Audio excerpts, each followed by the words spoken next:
Okay, so picture this. You're starting your day, right? Got your coffee, maybe a pastry, feeling good.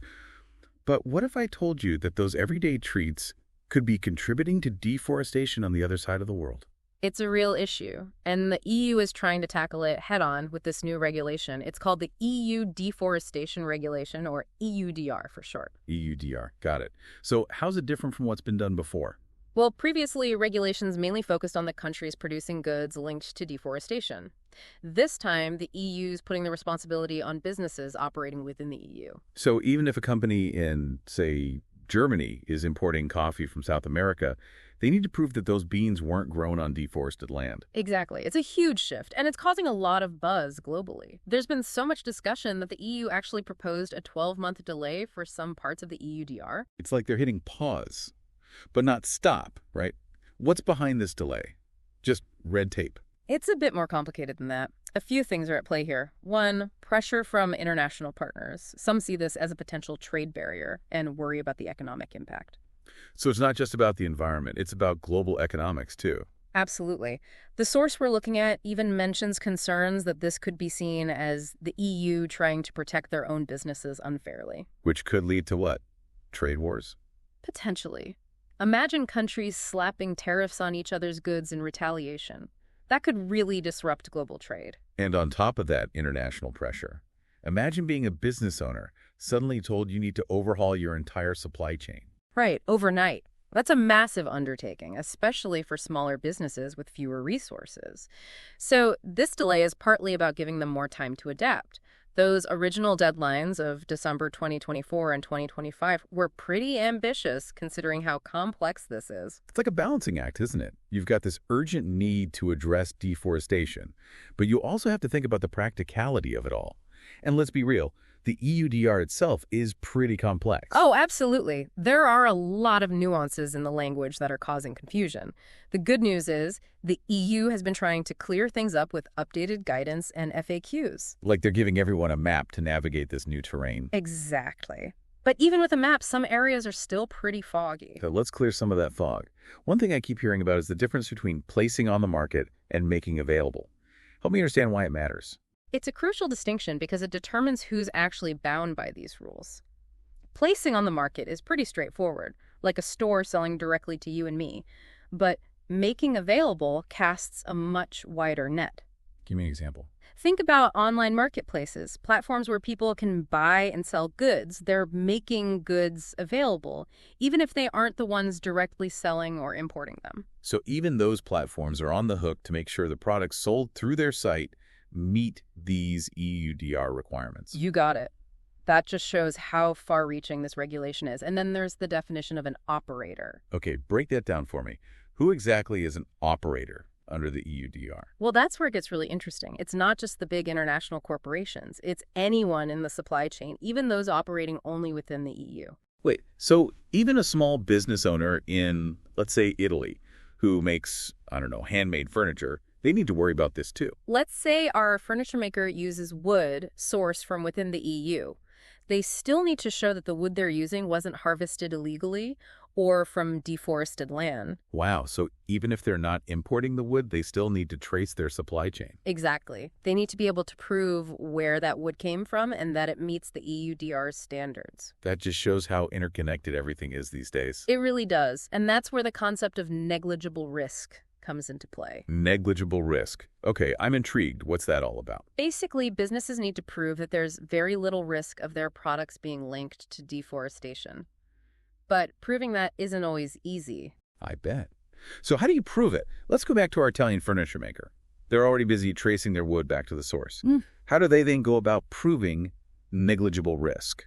That's the million-dollar question, right? The source we're looking at points out that just sourcing from a low-risk country isn't enough.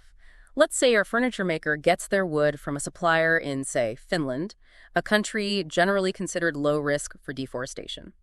That's a good start, but it's not the whole story. So what else do they need to do? They need to go deeper. They need to show that their specific sourcing practices minimize risk. Do they have a system to verify the origin of each piece of wood? Do they have contracts with their suppliers that specifically prohibit using illegally harvested wood? It sounds pretty complicated. especially for smaller businesses that might not have the staff or the money to set up these systems. It definitely adds another layer of complexity and cost to doing business, that's for sure. Okay, we've talked about who's impacted and even what negligible risk means. But let's zoom out for a moment. Why should someone listening to this, even if they aren't running a global company or importing anything, care about any of this? That's the key question, isn't it? It's easy to get lost in the details, but this is about something much bigger. We're talking about the impact of deforestation on the planet. And that's something that affects us all, whether we realize it or not. We're all connected, and the choices we make as consumers and businesses have far-reaching consequences. Speaking of consequences, let's shift gears and talk about what's really at stake here. It really is about the bigger picture. We're talking about climate change, biodiversity loss, even the livelihoods of indigenous communities. These aren't just abstract problems. They have real consequences for all of us. And those consequences could hit us right in our wallets too, couldn't they? Exactly. Think about it. If businesses have to invest more in due diligence, traceability, and maybe even start buying more expensive, sustainable materials, those costs are eventually going to be passed down to us, the consumers. So you're saying my morning coffee could become a luxury item? It's a real possibility. Imagine walking down the grocery aisle and your favorite chocolate bar costs twice as much, or that handmade furniture you've had your eye on is suddenly out of reach. That's the potential impact here. Our source even highlights the food industry as a prime example, because ingredients like cocoa, soy, and palm oil often come from regions struggling with deforestation. It's amazing how something like deforestation can have such a ripple effect. Absolutely. And as we touched on earlier, this isn't just an environmental or economic story. There's a geopolitical layer to this as well. Right, those international partners and the potential for trade disputes. The EUDR is stirring up some really complex international relations.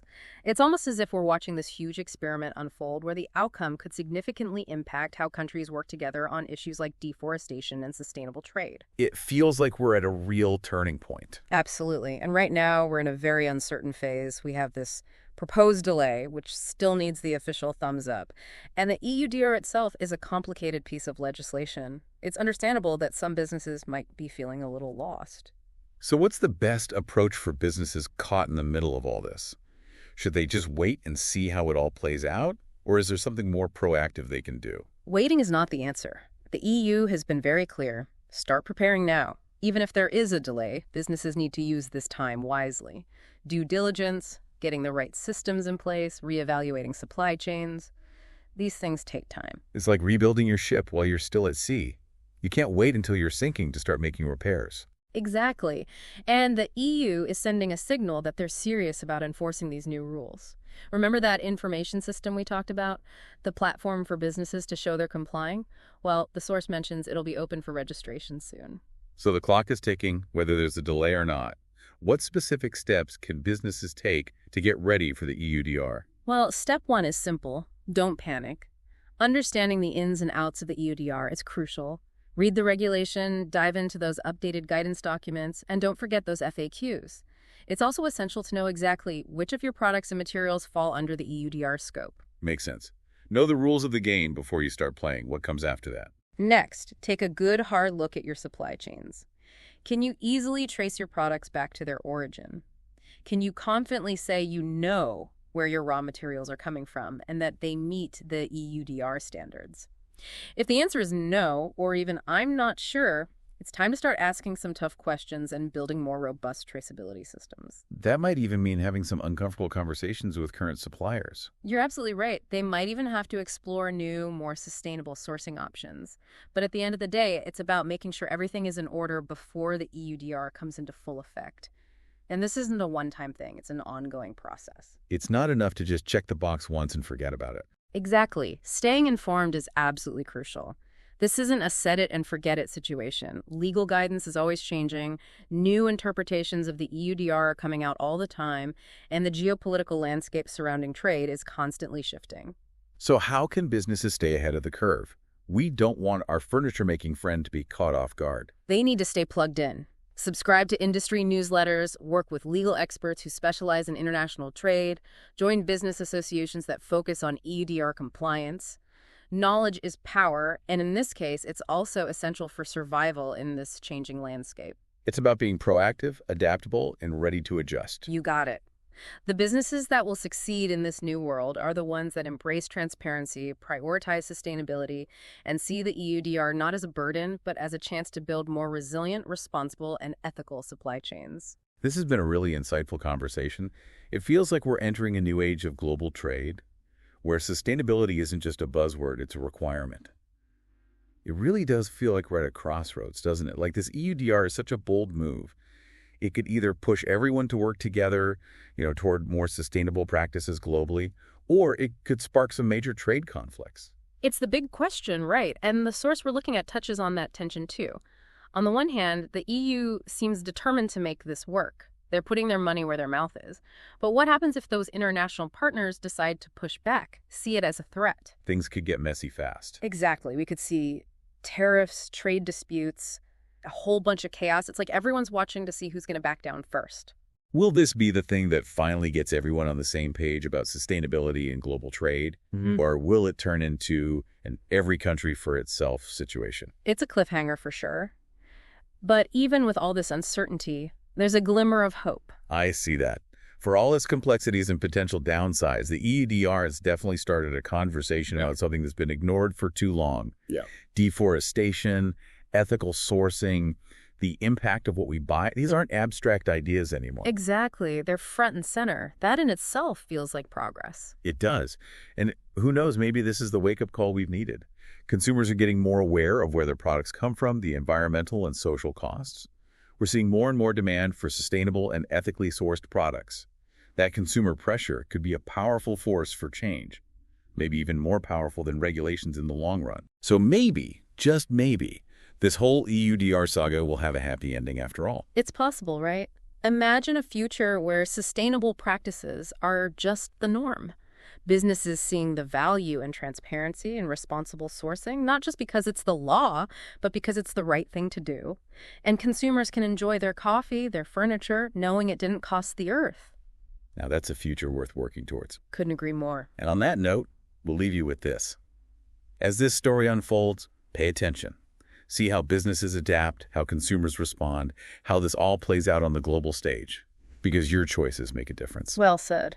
Thanks for joining us for this deep dive into the EUDR. It's been quite a journey. Until next time, stay curious, stay informed, and let's all do our part to build a more sustainable future.